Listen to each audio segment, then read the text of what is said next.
Hi guys! I don't know when I'll be able to upload this, but today is 23rd March 2024.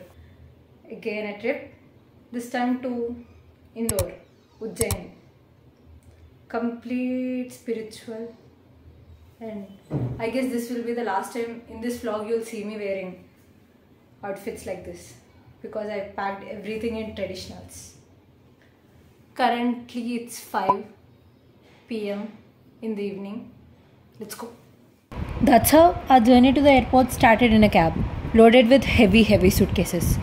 The huge trees on either side gave a vibe like we were traveling through mangroves.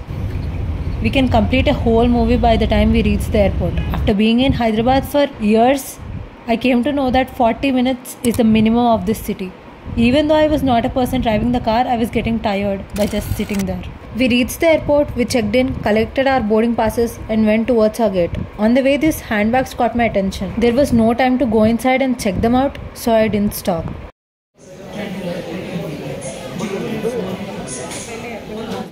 They collected us on the bus. While shooting this video, I noticed that I and mom were almost twinning, which wasn't planned at all.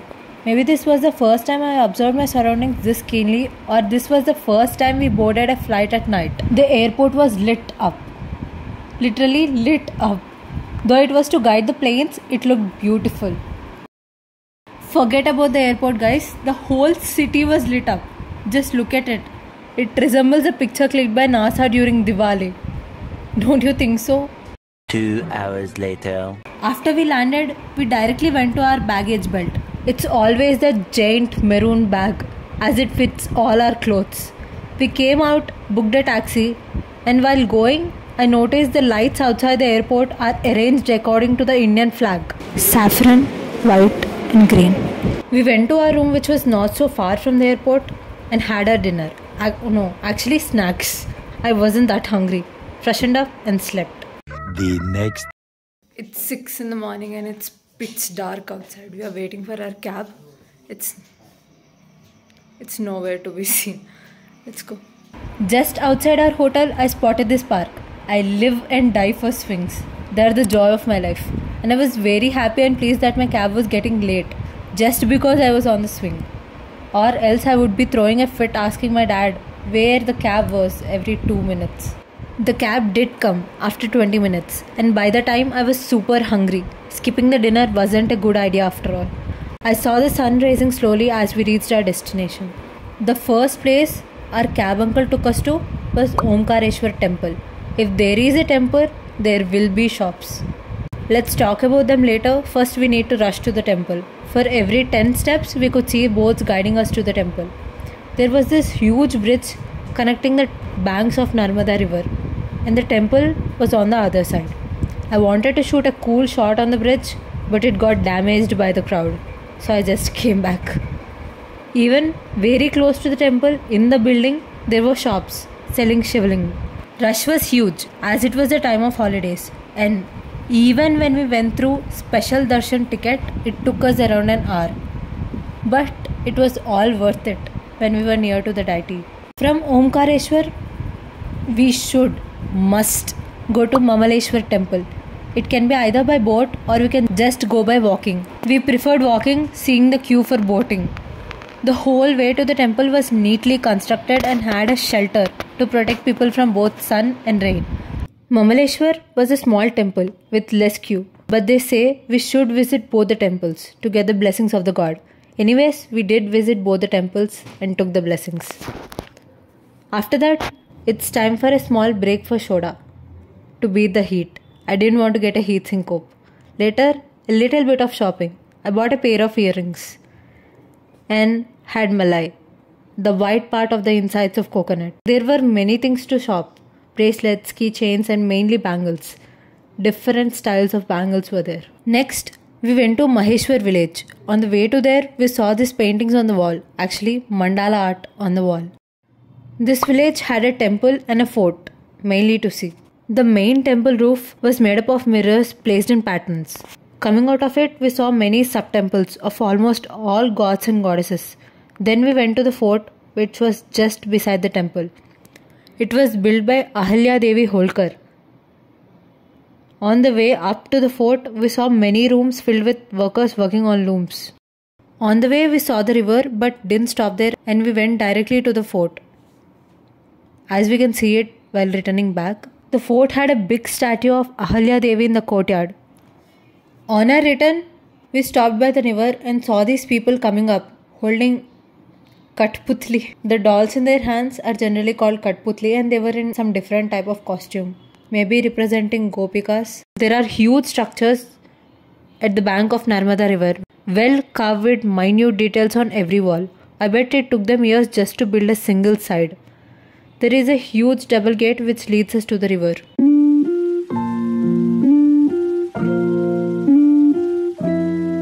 Then we had to rush to Lal Bagh. It gets closed by 5 pm, so we sprinted inside after getting the ticket. It was also a palace built by Holkar dynasty which was now turned into a monument. Many dining rooms, rooms for chess, billard and many other games, and a lift, and a few empty rooms were there. And the color of this particular room attracted me a lot. Then we went to Holkar dynasty gallery.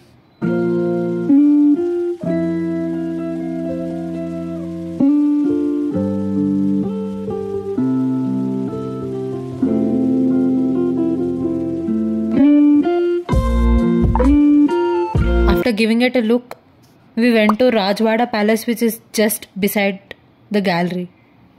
This place had the history and whole lineage of Holkar dynasty. It was a perfect place to click pictures.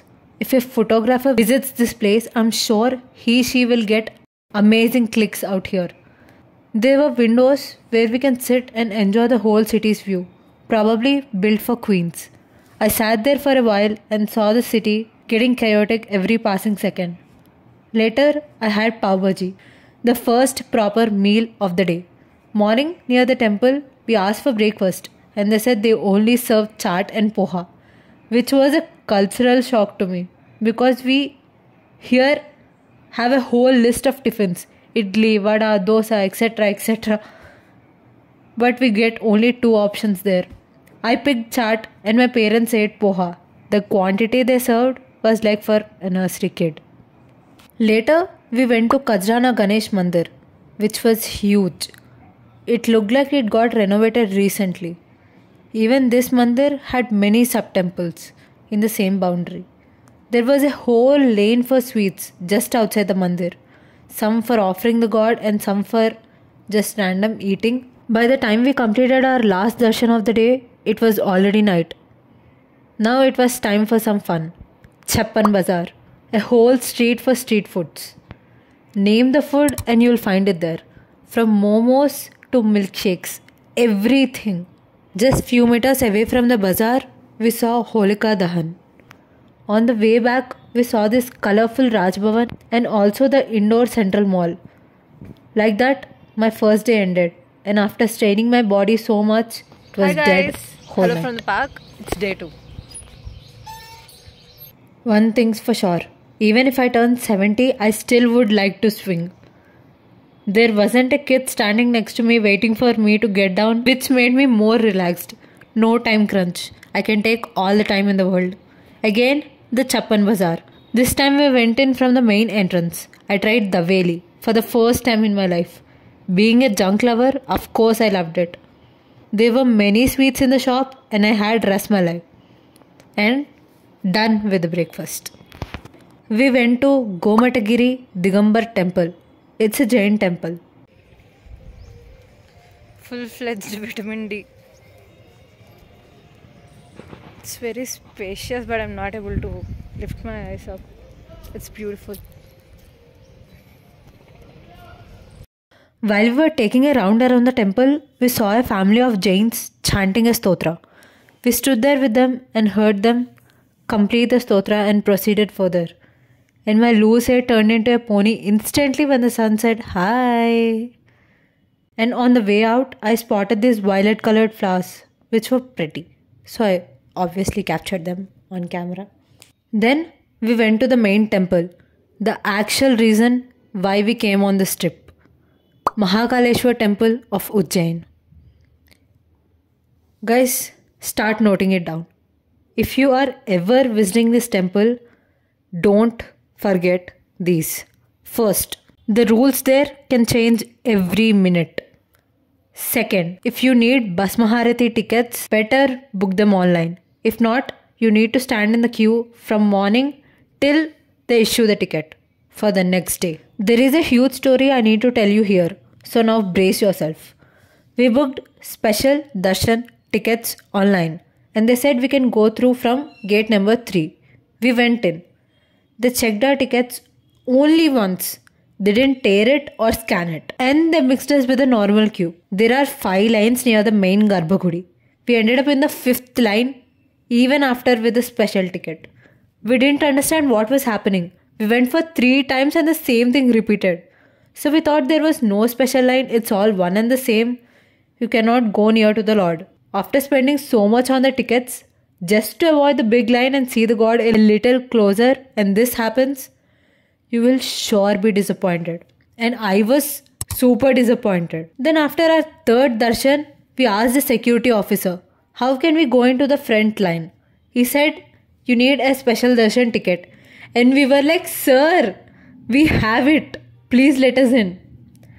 Then he said, we can't allow you like this. You should enter from gate number 1. This was very disappointing again.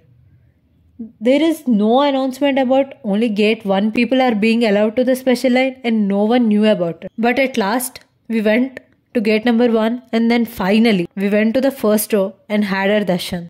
Then, we went to our second destination of the day, caves in Ujjain. There were many steps and on one side, it had cows. We can feed them with grass if we want.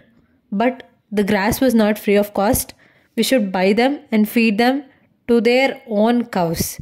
Their own grass and their own cows. Note that. There were many empty rooms in the cave and also a temple.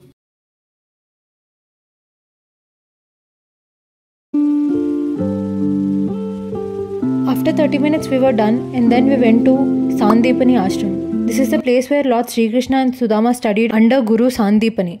After taking a look around all the temple images placed there, I came out and saw these cottages. We weren't allowed to go inside, but they were beautiful, even from afar. Next, we went to Mangalnath temple. It is said it is one of the most powerful temples. Holy celebrations were going on at a large scale there. Madhya Pradesh celebrates Holi massively. It's a huge festival for them. In the south, we do celebrate it, but not to this extent. After waiting for them to stop spraying the colors, we went in for darshan. It was good seeing them spray the colors, but we couldn't afford getting sprayed as we had other locations to go. From Mangalnath temple, the sky looked so good. The sun was setting just then and the colors showed their magic. Later, we went to Kal Bhairav Mandir. As it was Holi, a national holiday, that too Saturday evening, the rush was crazy. Crazy! The queue started from afar. It took us 4 hours just to enter the premises of the temple. Standing in the line, there was nothing to eat or drink. Seeing our condition, an uncle passed us a biscuit packet. We at first declined, but he insisted. I was so thankful for him. Humanity is still alive. That's what I felt. Just as we entered the temple premises, we saw this huge diya corner and a man was lighting them with the speed of light. He climbed to the top and lit them in a few minutes. He was very fast and skilled. Finally, reached the temple. And do you know they gave liquor to the god as offering? Everyone had it in their hand. At first I thought what was wrong with all these people. But then my father told me they were for offering. It was already 9 p.m. by the time we came out of the mandir. My legs gave up. But still, we had a place to visit. So I mustered up my energy in the car.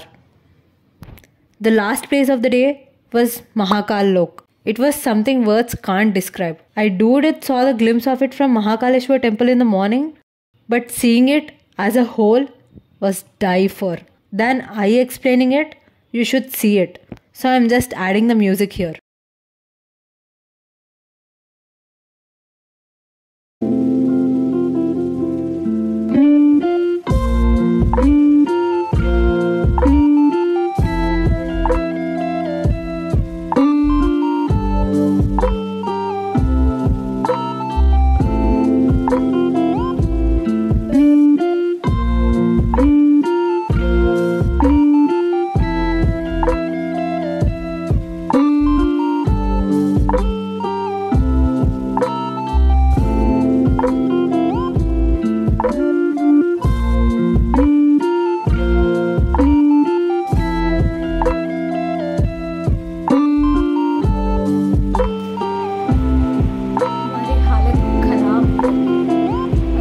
because of Holi or it's always like that, but crowd was unbearable.